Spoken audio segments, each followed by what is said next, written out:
Olá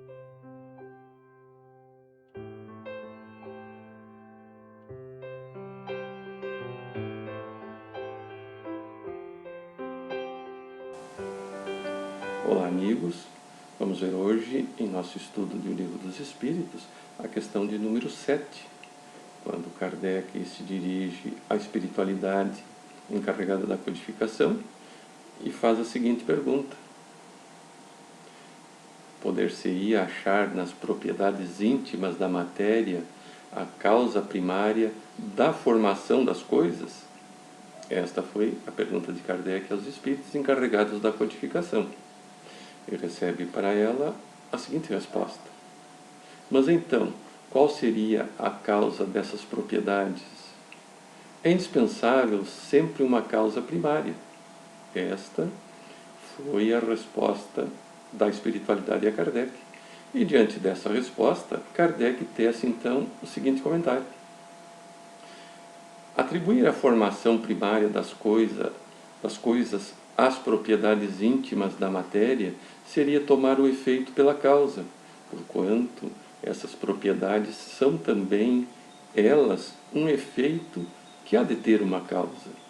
Esse foi o comentário de Kardec a respeito dessa resposta dos espíritos. Então, diante dessas respostas e o comentário de Kardec, nós vamos ver que é certo que a matéria tem vida. Na sua intimidade, iremos notar fenômenos que por vezes escapam à nossa inteligência. Há em tudo obediência às leis sutis que governam e sustentam toda a criação. Tudo isso que notamos na matéria e que a observação científica comprova são efeitos da grande inteligência chamado Deus. No mundo espiritual, na ação que cabe pesquisar, continuam os estudos profundos sobre o Criador. Deus é a realidade absoluta. Ele vibra em tudo que existe. Falando na mesma frequência dos homens, ele é personalidade distinta no centro de suas atividades criativas. Ele é espírito, se assim podemos dizer. O Criador é único, porém, no seu gesto de trabalho, se faz binário. O que se pode observar na extensão infinita é que ele aparece e desaparece entre suas respirações, do seu dinâmico poder de viver, e seu hálito divino interpenetra todas as coisas, marcando a sua presença, semeando vida e dinamizando forças. Somente poderemos reconhecer um pouco do grande espírito pelos seus atributos. Avançar mais, onde nossos sentidos não alcançam, é perda de tempo e falta de compreensão e obediência a determinadas leis, que marcam os limites do nosso saber.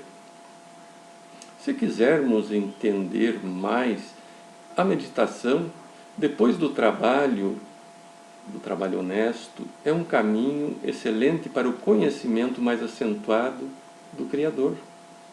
Nós o conhecemos mais, não pelos números, nem por ouvir falar. Sentimos sua presença quando a consciência se apoia no dever cumprido.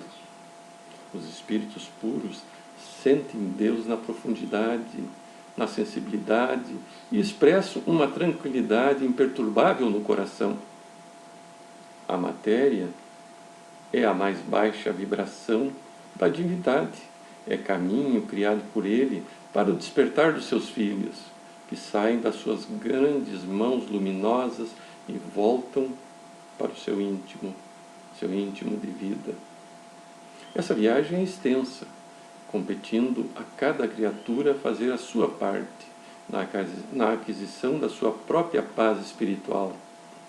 Os sentidos dos homens, mesmo os dos mais elevados em comparação com a pureza espiritual dos benfeitores da humanidade, são apagados, pois se distanciam milhões de anos entre uns e outros na escala evolutiva. Mas alegremo-nos em dizer que eles também passaram por onde estamos. Como estamos avançando para o reino onde eles permanecem trabalhando? Voltando ao assunto inicial, dignamo-nos a responder que no íntimo da matéria poderemos encontrar Deus, porque as propriedades da matéria falam dele, na sua grandeza espiritual, desde que tenhamos sentido para tal pesquisa.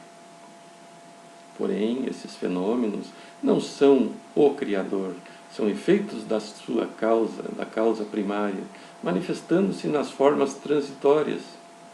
Pulsa na matéria a vida universal, o fluido cósmico, vibrante, dirigido pela mente do Criador e obediente aos seus sentimentos. Ele sabe de tudo e está em tudo, através dos seus atributos espirituais. A matéria, por mais evoluída que seja, não demonstra inteligência, ela é movida pela inteligência suprema. Em se falando da Terra, somente no homem começa a despertar a razão, que é consequência do princípio inteligente.